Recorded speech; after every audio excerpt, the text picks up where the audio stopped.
not just listening, but so many people on the line right now tuning in, and not just because of the guests that we have, but also they want to hear this man's voice and his knowledge when it comes to music. And thank you, one and all, for calling in to High Level Radio. Your man Branded is in the building, and tonight is definitely a night where, I always wanted to have dialogue with this guy, just for the simple fact that his name has been attached to a lot of the success for a lot of people in the industry. But this man has a wealth of knowledge of all things that's music, the marketing, the strategy of it all, and not just him being currently a music director for American Idol. He is definitely the only Ray Chu, who is brought to you live by RayChew.com. What's up, Mr. Chu? Hey, how you doing, man? Man, beautiful, man. Beautiful, blessed on this Friday night, Saturday morning for some of the people almost on the East Coast, man. But I appreciate you taking the time to hang out with me on a Friday night, man. How are things? Yo, what was that last jam you was playing? Was hot. Who was that? Tony Braxton. That's my first, new single, man. Tony, yeah. I thought that was her voice. I also worked as her musical director for a while. Man, right? That's hot. That Tony's coming out strong. All right, great. And you know what surprised me real quick about Tony before we get into all things that is Ray Chu. But one thing about Tony that impressed me with this go around was the fact that she was able to capture the same kind of passion in her voice that she usually do with ballads, and she took this up-tempo joint and really took it to another level too, which I thought was really good. Yo, yeah, man, that is hot, man. Definitely, cool. Definitely. Yeah. But what's going on with Mr. Ray? What's up with things? Oh man, a lot of good stuff. We came off a great season in American Idol. I was very happy and proud with the product. We had, that particular season was met with a lot of challenges just in terms of scheduling and stuff like that. Mm-hmm. During the course, some of the, just to kind of enlighten some of the listeners, we have a very tough schedule to meet, and lots of deadlines. And also, what I do is I produce all of the music that they download, and mm-hmm. is also available at Walmart and all that stuff. So during the course of the season, as the show is in motion and in production, not only do we have to prepare, the product to be on stage, but separately we have to. I produce the music for the downloads, and so I'm very happy to have that they've empowered me to do the music, for all of the music for the show and for the downloads. And it also, it just also presents a lot of time challenges, because I wound up working a 7-day work week, and mm-hmm. it's cool because I actually enjoy it, man. I enjoy, putting it all on the table. So I could do that for 6 months, then I had to take a little break.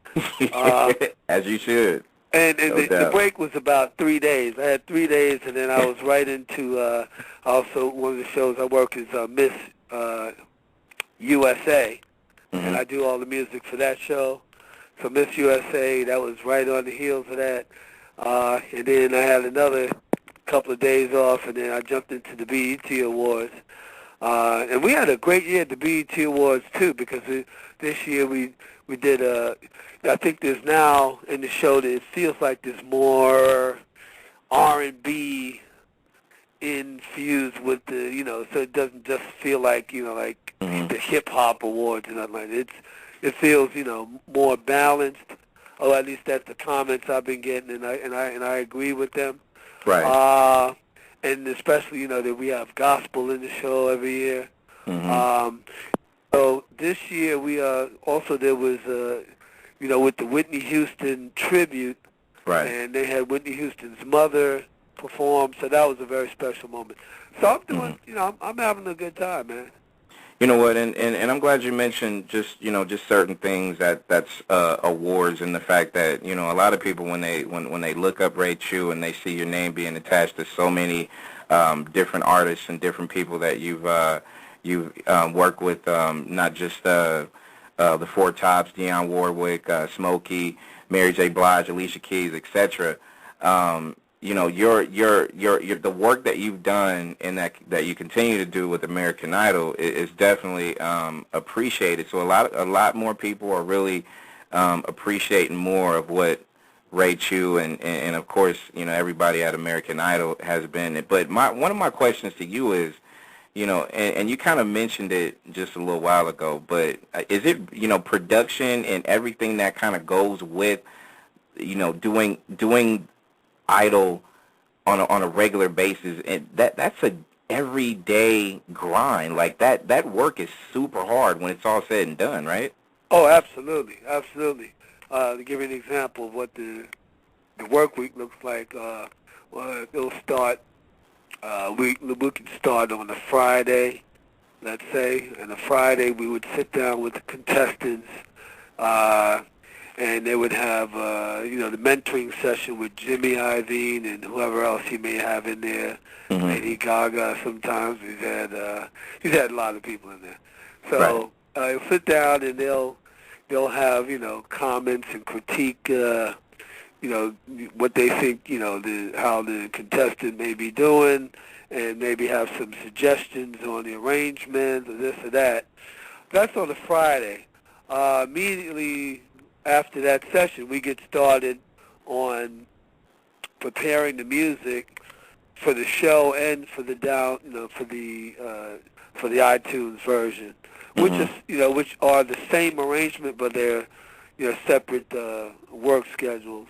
And so Friday and Saturday we're right in there the next day, recording.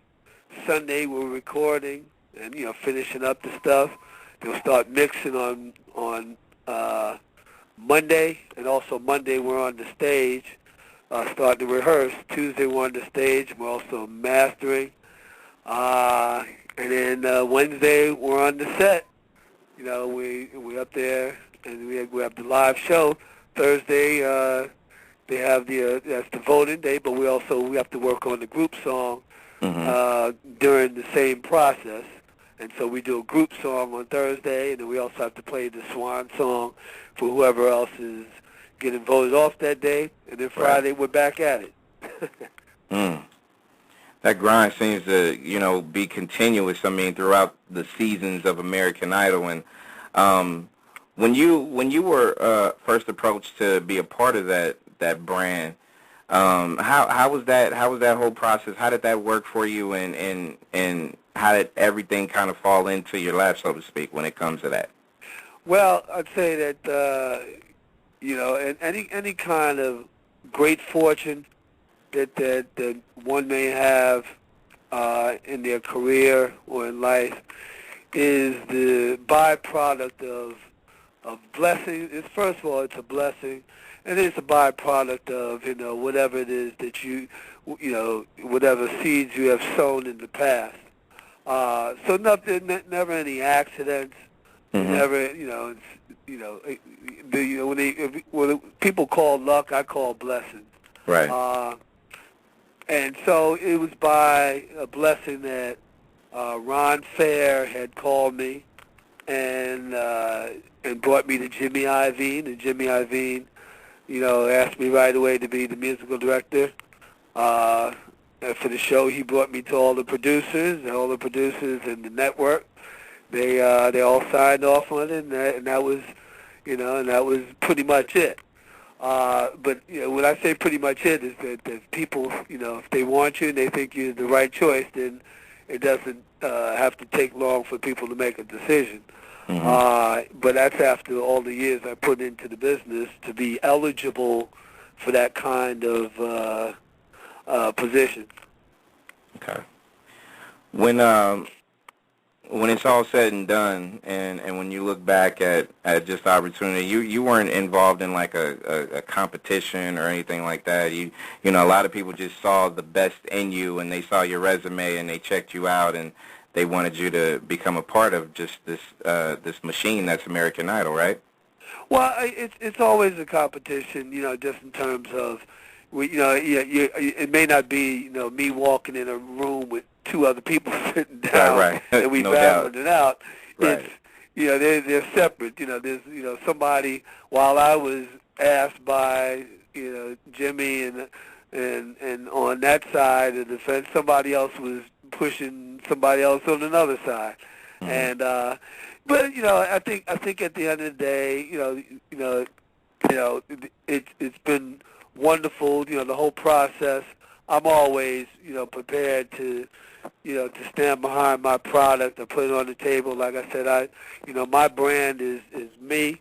I have a lot to show for what it is I do, and when I come to the table, I bring, 1,000%. I back it up.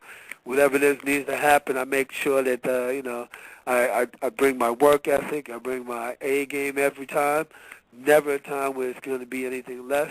And, throughout the years, the artists have empowered me to present their music, and that's pretty much what's been what's been my part of my brand. That's been the major part of my brand. Alicia Keys, Sting, Stevie Wonder, right. People like that have said, "Hey, Ray, we want Ray to do our music." Solid. Ray Chu is our guest on High Level Radio, and I'm gonna ask you a couple of questions that's gonna lead up to one big, massive one that I know with someone like with your history, you can be able to come through with a shining explanation for it all. But there's been a lot of people that ask me, especially if they were gonna have you on, like there's places like Tampa, there's places like there's a bunch of places in different states that may not have those opportunities to have an idol come and come to their venue or come to their neck of the woods, so to speak. Why is there only locations, certain specific spots instead of it, just kind of like doing a cycle thing? It's always in LA and there's certain places or whatnot, right? Yeah. Well, I don't have a direct I wouldn't say that explanation is necessarily what I need to provide. But I think right. I don't have the direct answer as to, the scheme of how that's, happening. I think that perhaps what is, they go to, areas and districts, and then I think the expectation is that they'll attract people, from, different counties and different places to come and come to these satellites that they set up. Mm-hmm. So, but I think that, the American Idol brand throughout the years, people will come from, tri-state areas, and make it there. There's enough lead time, people know about it, and I think that's part of, the attraction. People come from 3 states away and they want to be there, Mm-hmm. Now, throughout the seasons of Idol, there's been so many people that's blessed the stage with their talents and everything that is everything. And of course, the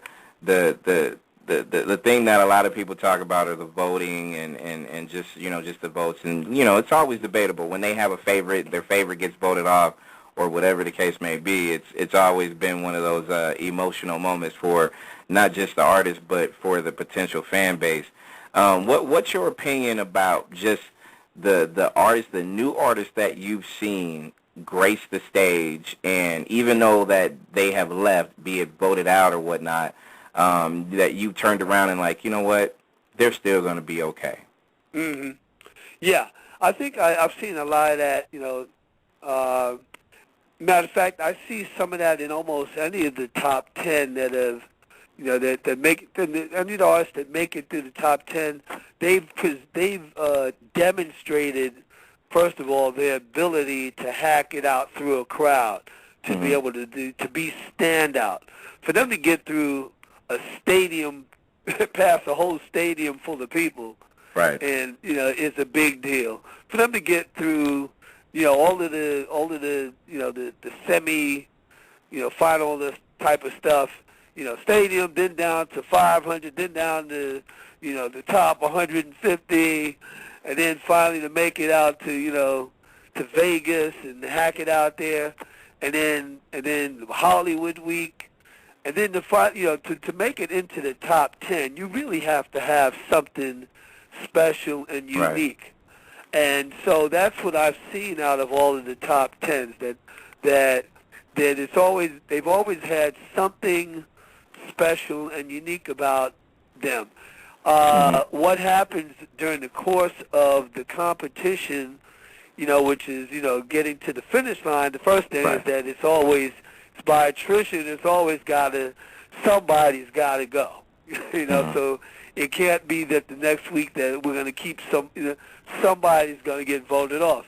And it's not always necessarily by the lack of what somebody's doing. It could be that somebody else on that stage just put it on them that day, and the fans decide to really get behind that person. So the fact that somebody gets voted off doesn't mean that they didn't do well, that day at all. That only means that maybe somebody else just did a little bit better, or that their fans just happened to, call in and vote a little bit more.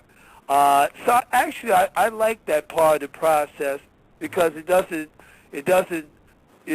generate anything negative about.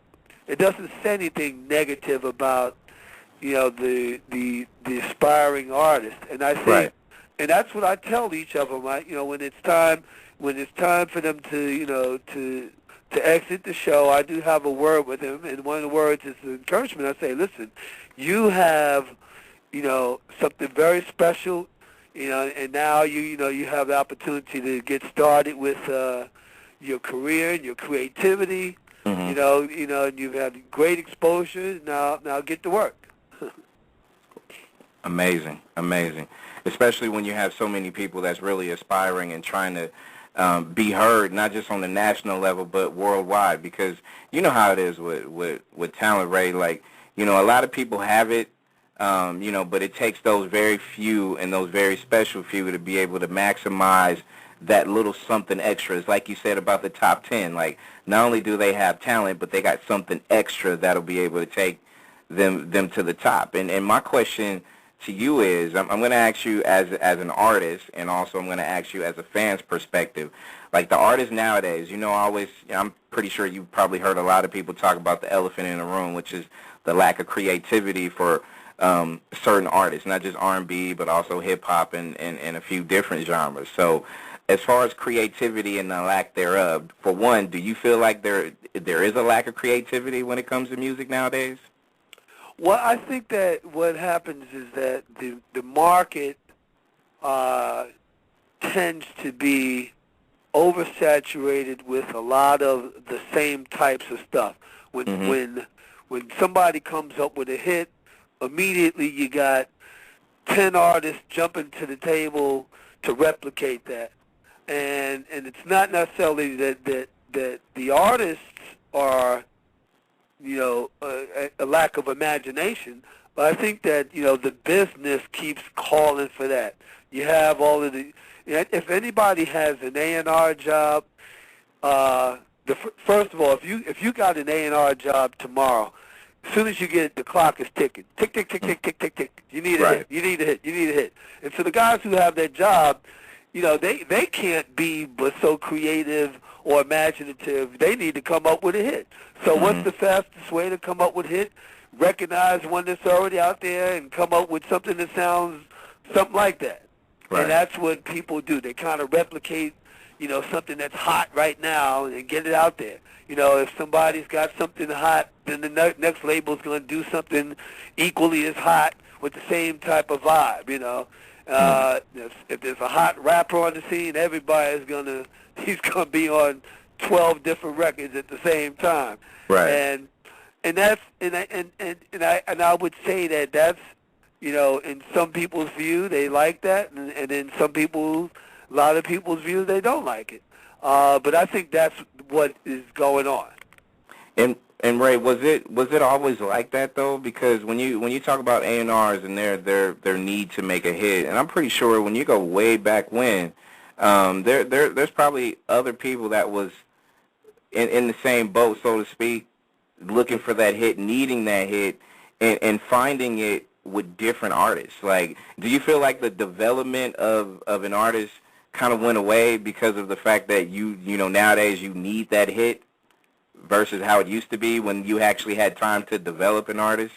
Yeah, I think what has occurred is that the again the part of the business that, you know, everything is so instant right now. You know, instant. So before you get it out, it's already all over the place. No Before doubt. you even have a chance to release it formally, everybody's heard it, and by the time everybody's heard it, so the competition is thick, and they want to make sure that nobody's got the edge on them. And so I think in a different way, you can go back to, when people talk about how things used to be. Some people, oh, it used to be better then. And, well, it was different. It was, just like when you talk about, if you roll back, 20 years ago in television. Well, television, the golden age until, well, yes and no. There was some good stuff, and there was some crappy stuff too, and then there wasn't enough of it. Now you got 500 channels, and there's a lot of good stuff. Same thing with music now. There's a lot of more choices.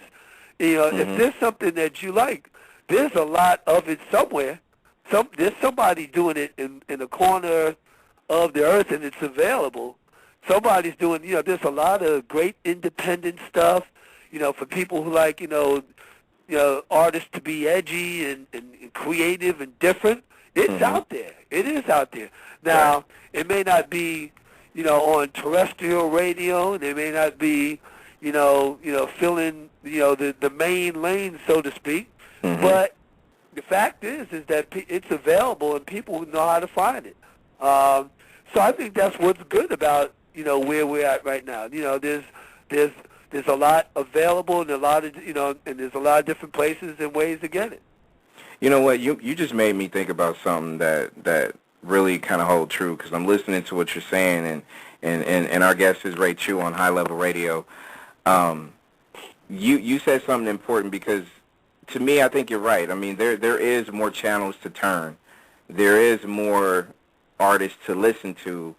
There is a lot more as far as what's presented now versus how it was 20 years ago versus how it was 40 years ago. So the fan base and their public and the public of it has grown so much where it makes sense by what you said, but also on a fan's perspective, how they've been hollering, man, we need more music to be in the mainstream, good music, real, not saying that the music out there currently is not good, but they want more of a mainstream variety versus the same old, same old. Now, that I can understand, but also I understand your point too. And my question to you is, as a fan of music, and the people out there that's been hollering about wanting new music, do you feel like it's the responsibility of the fans to be able to support that artist, not just go buy their CDs and go to their events and stuff like that, but to be really proactive in a society that's, they don't look you straight in the eye no more. They look down and they text message nowadays. You know what I mean? That's right. That's right. Should the fans have more responsibility? I agree that not only do the fans have more responsibility, people in general have, and this is my political statement, people in general have more responsibility for the state of the affairs, in their community, in their country, and on this earth. Okay, so there's a drug problem. Well, how is there a drug problem? Well, first of all, it's demand and supply. There's a demand for it. And as long as there's a demand for it, there's going to be a supply. Well, there ain't no drug problem unless there's enough people demanding the drug. That is true. So the same, I kind of correlate that with the way, the industry is kind of going, and the entertainment. There's a demand for certain things. What happens is that there's a lot of people who are making a lot of calls and demands for a certain amount of stuff that's what they're giving them.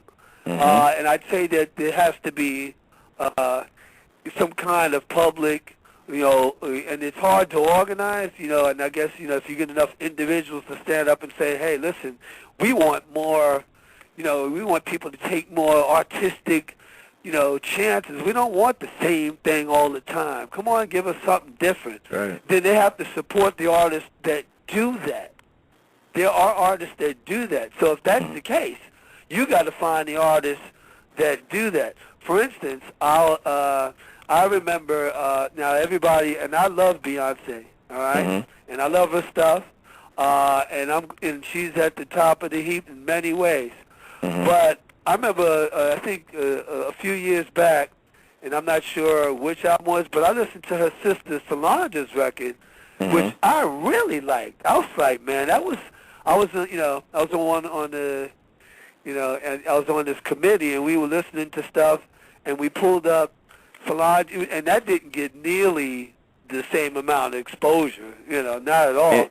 But and I Ray, the really thing about that real record. quick, and Solange was one where I remember listening to it, and it was so different than not just what her sister did, but what the mainstream or whoever else that was listening to it. It was so different, and it was like one of those type of albums that was so left that I don't think people really got it or understood it. But I feel you where you say, You remember what, that, wow, right? Yeah, the appreciation was there. I loved that record. I was like, man, no doubt. I wish, this would, people would kind of get more into. So I bought the whole thing, and I played it in my car because I was like, I don't care what nobody said. I like that record, That's what I mean when it comes to creativity, and I hope we can be able to see more of it, and people not veer to a certain lane because that's the hot lane to be in. To me, I always feel like if you're yourself and you're honest with what you do with your God-given craft, there is no denying your base of fans to be able to come. It may start slow. It may start off by 5, 10, 15, 20, but it's going to swing up to 1,000, 2,000, 5,000 beyond that because you stay true to the craft that you were blessed to do. Which brings me to my question about Rate You and the Crew. Your music, when I first, like I said, I did my homework on you a little bit, man. I was like, you know what, let me check this guy out and see what's going on with him. Not just, aside from knowing you on doing what you do on American Idol and everything that you have with so many other activities that you've been on, BET, Sunday Best, the Singing Bee, Showtime at the Apollo, etc. But the music, my God, for one, like, okay, is this supposed to be a best-kept secret or something like that, man? Because I was listening to a few of them tracks, man. I was like, whoa, this is good. This is really good. Thank you, man. You know what? And you're right. It wasn't supposed to be, best-kept secret. I think that I did that, on the independent thing. I did it on my own label, and I didn't, I didn't go actively and give it like a big, push like a big label. Because I have to kind of kick myself in the butt for that. Because, what happens is I get, as soon as I finished that record, I got active in doing, my other projects and a TV show and the this and that. And if you're signed to like a major label, they'll have you out, supporting that record and pushing that record and doing stuff all over the place. Right. Which I didn't do. But I'm glad you listened to that because I listened to it and I'm like, yeah, I like it. I still like it. And man, Ray, I was like listening to Feeling It, and yes, I was feeling it, man. Come on. That's beautiful. Man, some of the stuff you put together, like, I mean, tell the listeners a little bit about just, not just you doing music, but just the crew and how y'all was able to get together and get some of that music out there, and how long has it been since you guys actually did something new?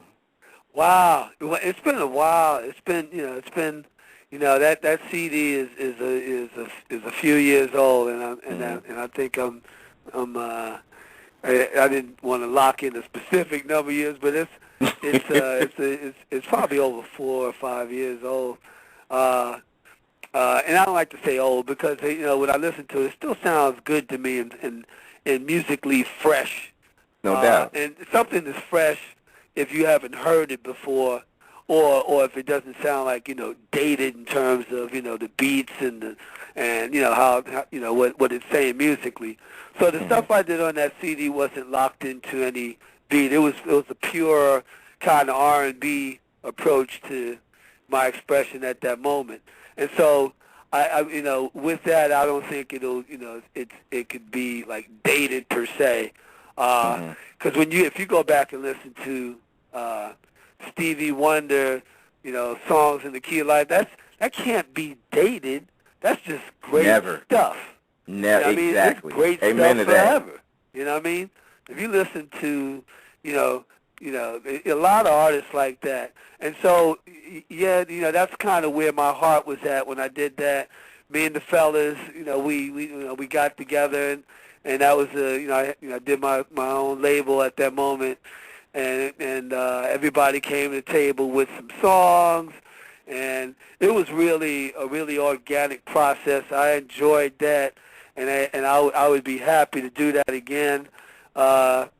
If only that I would be able to focus solely on that. That was the reason why I haven't done another CD, because I haven't been focused on that, to express myself and to follow through all the way with that. I've been focused on, some other things which I'll be happy to talk about in a minute. But yeah, I love, creating and writing songs and getting in the studio with the fellas and kicking it around. The process is, we'll get in there and we'll record something, and then the next day we'll say, we don't like that, or we like it, and let's finish building on it. And then somebody will have something else to say, and then we'll tell him to shut up, and he'll come back and say, no, I ain't gonna shut up. I mean, you got to be able to, during the process, you got to be able to, if you have, especially a creative process, if you believe in an idea, then you better stand up for it, and you better be the one supporting it, because you have to be the one championing that idea. Plus, you have to convince everybody else that this is a good idea, and that's what you have to be able to do. And that's what you have to be able to do with an idea in any scenario.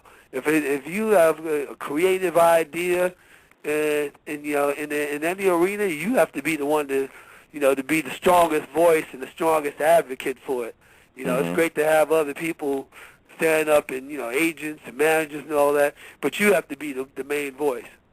No doubt. And people that want to check out Mr. Chew's music, all you got to do is go to www.raychew.com. You can also follow him on Twitter at RayChewLive, like I did today, just like it spells, people, RayChewLive. And it's funny that you mentioned Stevie Wonder's and that album, man. I'm telling you, if you ever had some dialogue with Stevie, and actually I was blessed enough to talk to his daughter, interview his daughter on occasion before, like a little while ago, but just let that man know that not just this station, but everything that is everything Stevie Wonder, man. Song in the Key of Life, man, is one of the all-time greats, and it has no, like you said before, has no timeline, it's just a good song. You put everything in from top to bottom, hands down, one of the best albums ever. Oh, no question. And then even let me tell you, I'm going to share with everybody one of my great Stevie moments. So I have worked, on many shows with Stevie, and we've interacted, and he's entrusted me with his music, a lot of award shows, a lot of this, a couple of live things. I've hung out with him. So this one occasion, I was in Los Angeles, and they had this music convention with the equipment. It'll come to me, the NAMM convention. And so I called him up, and now sometimes with Stevie, even people, I guess, who get real close to him, they may have a an immediate, and then you have the next, rung of people that know him, and No doubt. he's friendly with, and he's cool. So hey, I called him up, and he called me back right away, which sometimes is surprising because sometimes I'll call him and I'll be able to get him on the phone pretty quickly, and then sometimes it may take 2 weeks. And so I'm like, so anyway, I just do the call out there, say, hey, Steven, want to hang out with you, blah, blah, blah. And he called me back, and so a couple hours later he picked me up, and I hung out the whole day with him, and we went to this convention, and so when we get there, this is the NAMP convention, for those who don't know, is the music equipment convention for all of the musicians. So all the equipment that we use, all the keyboards and basses and amps and all that stuff, and new synthesizers and software, they're all on display, and they're all there being demonstrated. All the latest versions with all of the the new features and all that. So all the vendors and brands are there, and this is in Anaheim. And so I went, and so when I went there with him, of course, he's already a huge star anyway, but in this setting, it's like, oh my God, So when we get there to see parts, and everybody's like, oh, Stevie Wonder. So I'm hanging out with him, and so everywhere we go, they're, oh, Stevie, play our keyboard, and he's like, yeah, come on, Ray. So me and him were jamming and playing all stuff. When we got to the Yamaha had some people have a booth and some people have a whole hall or something. Yamaha had a whole hall, and when we got there, they closed it out. They pulled everybody out. There was just me and him in there, and in this big place with all these keyboards and new stuff. And so we just started jamming on these two pianos, and he's asking me, what some of my favorite songs were, and so, or you asked me, like he's asking me what he should play. And I'm like, so I'm naming all these songs. I'm like, I can't believe this. Like I'm getting like a personal, like Stevie concert. He's by request. Wow. And so and then I can jam along with him. It's like this is like one of my life's highlights. I mean, to have a like one-on-one with him, nobody else, nobody interfering. Usually, every other time I've interacted with him, there's always lots of stuff around. There's always that we're doing a show, and when you're doing a show, there's always production, people, schedule. Everything's always, so, I'll go in this dressing room, we'll hang out and talk for a minute, but we got something to do, This Exactly. was really relaxed. We're hanging out, and he's like, all right, so Ray, what song? And I'm like naming songs, from Indivisions and all this stuff, and he's sitting there playing and singing to me.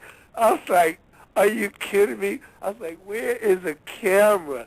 Come on. Oh, man. Where's that Kodak moment when you need it, record that in my memory bank. It's just one of my, and then, and then we, they invited me to hang out with his family, and I did. I met all his other, his young kids. He's got some young kids.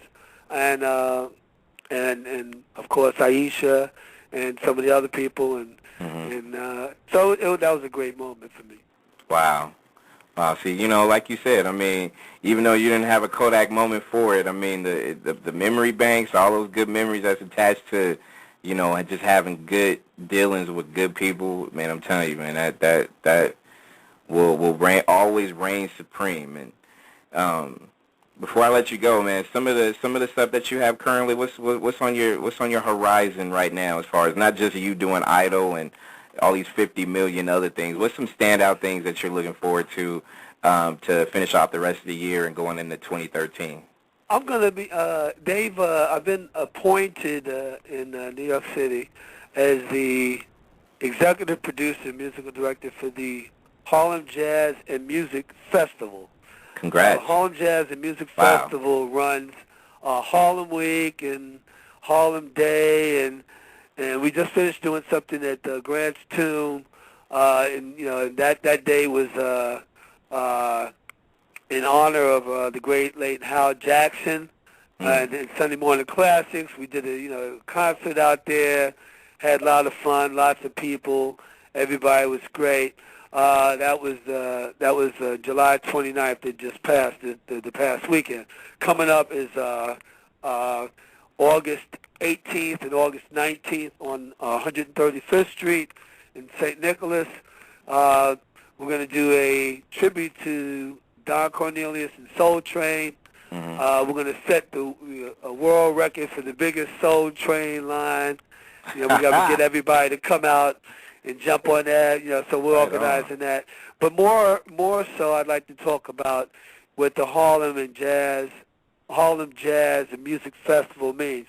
That's a tradition started by Nancy Wilson, Harry Belafonte, Max Roach, Tito Puente, and Chuck Jackson. Wow. This was founded decades ago. And so it's not only Harlem Week, but I'm going to be creating events year-round.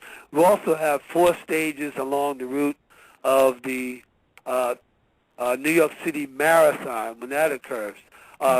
Everybody knows that the marathon in the 22nd mile, which they call the Wall, that enters 135th Street and runs all the way through Harlem.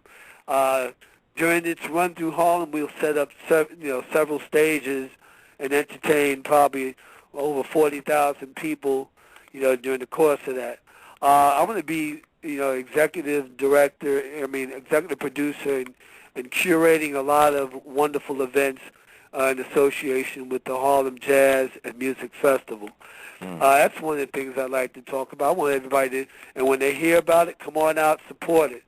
Another thing that I'd like to talk about is that when you mentioned that there are a lot of corners of the country that don't seem to be able to get a lot of exposure to, national people and other types of things, because maybe the towns or the counties are, not main cities and stuff like that. I'm going to be starting and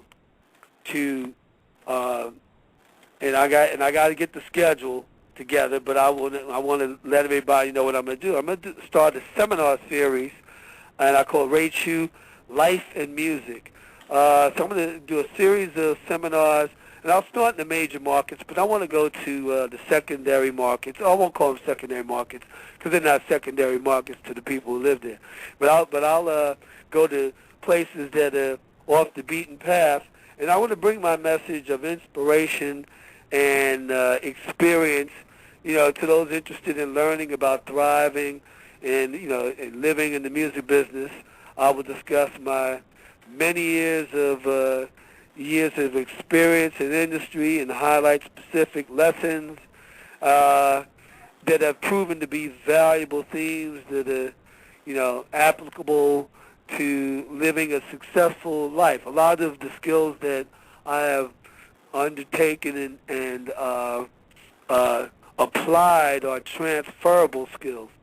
And so I'll be starting a series of seminars. We'll make sure that the announcements are all over the place. And those are some of the things I'm doing, man. And people can make sure that they go to www.raychu.com for definitely not just more information and up-to-date information as well, but also all the stuff you got going on, because I want to be part of that seminar, man. Like, if you giving away seminar game, I want some information and some knowledge from you firsthand, because, like I said, you know how you talk so passionately about just certain memories with Stevie and stuff like that. Like, because of your talents, not your God-given talents and your appreciation to not just come onto the show. I mean, you done added another nice memory upon memories that I have right here tonight, and I can't thank you enough for hanging out with me. I mean, this was supposed to be what, like a 20-minute interview, and here we go talking like we old friends. You know what I mean? I love it. Oh, good, I love man. it. I love it. Cool, man. Yeah. I love it. Yeah. Anytime, man. I love to come back, and then you definitely have to, when I'll make sure you know about the seminar, because I have one of the things that I do like to do is I like to, I'd like to share what I've learned, and so that's part of there's a teacher in me that likes to come out. And I have been asked, hey, do you teach? Well, not per se. Mm-hmm. I don't, but there's a teacher in me because I like to share that, whatever, the knowledge. I like to, it's each one teach one. I like to do that one hand, touch another, and touch another. I like the first hand. I want like people to, to ask me questions because I do have answers.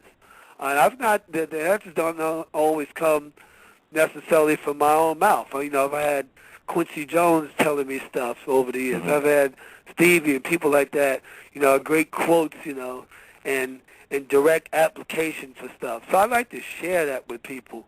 So, yeah, when you hear about it, come on out. Amen. And as I, my station here approaches 5 years of online radio and interviews and things like that, you better believe it. As far as the wealth of knowledge that I can get from anybody to, and especially someone of your stature and your wealth of knowledge as well, just to be able to, just be able to get it. It's appreciative enough, and just you to be able to come on. Like I said, I cannot thank you enough, man, because it means a lot, not just to the listeners getting good game from you, but also for me as a media guy myself and as a fan of music and everything that is music. It's a blessing. It really is.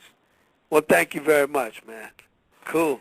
Definitely appreciate it. Do not be a stranger to the show. Come hang out anytime. And as we go, we got to get ready to play one of your Ray, Chew, and the crew Which one tracks you right play, now. Man? Feeling it, baby. We got to do that. Okay. We have to. We have to. Nexxlegacy.